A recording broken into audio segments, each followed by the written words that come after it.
For Toronto Centre, to the member for Toronto Centre, what is not compatible, what is shameless, what is a shameless attempt to raise money, is for the Liberal Party, Mr. Speaker, to malign Canada, to question the actions of our public servants and our brave men and women in uniform. The Liberal Party, Mr. Speaker, is politicizing a very sensitive issue on the backs of our brave men and women in uniform. It's unwarranted, it's appalling, and it's absolutely shameful, Mr. Speaker. The honourable member for Toronto Centre. Speaker, the only party that has attacked the credibility of a public servant serving in Afghanistan is the Conservative Party of Canada. They're attacking But, Mr. Speaker, we now have the spectacle of Mr. Colvin, the three generals yesterday, and no doubt Mr. Mulrooney today, all having full and complete access to documents that members of Parliament, Mr. Speaker, cannot see. We are barred from having access to information that the government itself has full control of, that ministers and even retired generals can review, and we are asked to do our work blindfolded and in the dark. I'd like to ask the minister, does he not realize that only a public inquiry... The Honourable Minister of Transport. Speaker, to be very clear, we have and will continue to provide all legally available information to Parliament and to the committee, Mr. Speaker. We think that's important. But when the member opposite talks about darkness, Mr. Speaker, I'll tell you the darkness that Canadian members of the armed forces remember, the decade of darkness of the Liberals' time in power, Mr. Speaker. I know the member for the Toronto Centre. I know he would believe that raising money on the backs of our men and women in uniform by maligning Canada is wrong, and I would call him to match the statements by the member for Vancouver South. Stand up in this place and call those type of shameless fundraising tactics wrong for what they are, Mr. Speaker. Honourable member. Order. The Honourable member for Toronto Centre. Sad fact remains, Mr. Speaker, that partially and heavily blacked out documents with key information missing are not disclosure. Non-answers in the House are not disclosure. Threats are not disclosure. Rhetorical, personal attacks, such as the minister himself has just indulged in, are not disclosure and do not amount to disclosure. Mr. Speaker, we need to get at the truth. Why is the government afraid of a public inquiry to get at the truth? What is it about the truth that this government is afraid of, Mr. Speaker? The Honourable Minister of Transport. Order. Great Canadian hero spoke to the House of Commons committee yesterday, Mr. Speaker. General Rick Hillier, a great Canadian hero, himself dismissed the claims against them as ludicrous and uninformed. We heard another general who said he was, quote, mortified at the questions being put by some members of the opposition, Mr. Speaker. Mr. Speaker, I know the member for Toronto Centre, and he was never more correct in his life than when he said in the House of Commons on June 10th, 1980, nothing embarrasses the Liberals because they do not know the meaning of shame. They are without shame, they are shameless. He was right then, and that's just as right today, Mr. Speaker.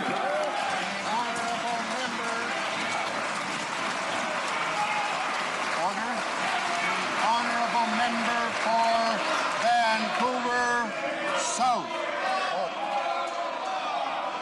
Mr. Speaker. Order.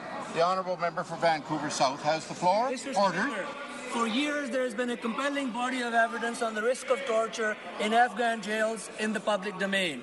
The U.S. State Department, the UN, Human Rights Watch, Amnesty International, the Afghan Independent Human Rights Commission, the Red Cross, and even DFATE itself, to name just a few sources, Mr. Speaker. The Dutch were so worried that they wanted to build a NATO prison to ensure the proper treatment of prisoners.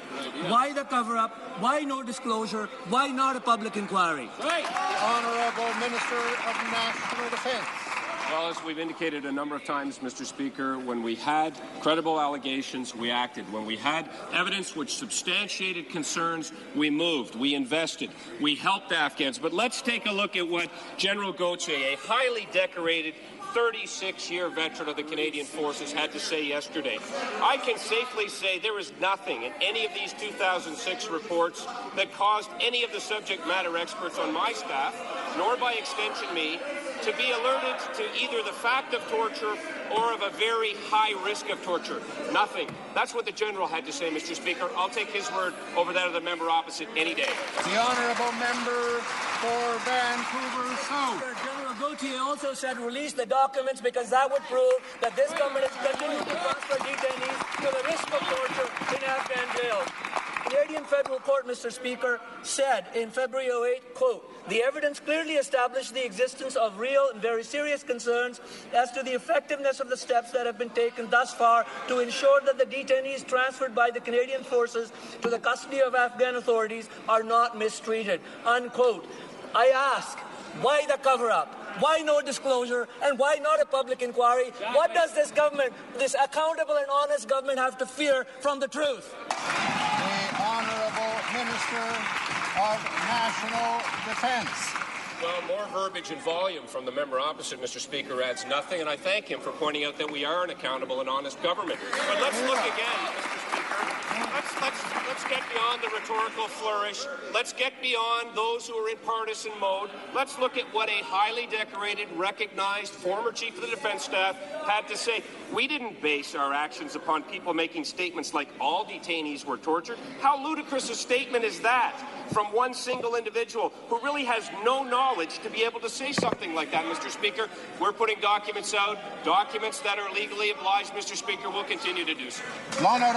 The Honourable Member for Laurier-Sainte-Marie. Mr. Speaker, the government has always denied receiving information about allegations of torture against Afghan prisoners. Two former senior officers of the Army repeated that yesterday in the Parliamentary Committee, but Richard Colvin sent emails in May and June 2006 to the Minister of Foreign Affairs saying that the Red Cross lost any trace of prisoners once they were transferred to Afghan authorities, and all sorts of things happened. Why has the Prime Minister always denied receiving these kinds of warnings? The Honourable Minister of Transport. Credible evidence, the government acts, Mr. Speaker. But we require proven, substantiated, and credible evidence task. Yesterday, the House of Commons Committee heard from two great Canadian heroes, General Rick Hillier, who called the allegations ludicrous, Mr. Speaker. We heard from one 36-year veteran of the Canadian Forces, Lieutenant General Michel Gauthier, who said that he felt mortified to see members of the opposition basically label the troops as war criminals, Mr. Speaker. That is a disgrace and that is shameful. The Honourable Member for Laurier-Sainte-Marie. Order, please. Mr. Speaker, for security reasons, the government is refusing to provide the opposition parties with the reports on torture allegations involving Afghan prisoners. But former military officers who are now back in civil society did receive these reports and had them before coming before the committee, even though they are no longer in the armed forces. Will the Prime Minister admit that security is just an excuse and allows the government to save face, and that the government has lost all credibility? Honourable Minister of Transport. Exactly what this government has been saying all along, and in this House for more than a week. They dismiss the allegations against themselves and the government as completely baseless, Mr. Speaker. And I would encourage the member opposite to accept that. If we have to hear from people, there is no more credible Canadian on this issue than General Rick Hillier.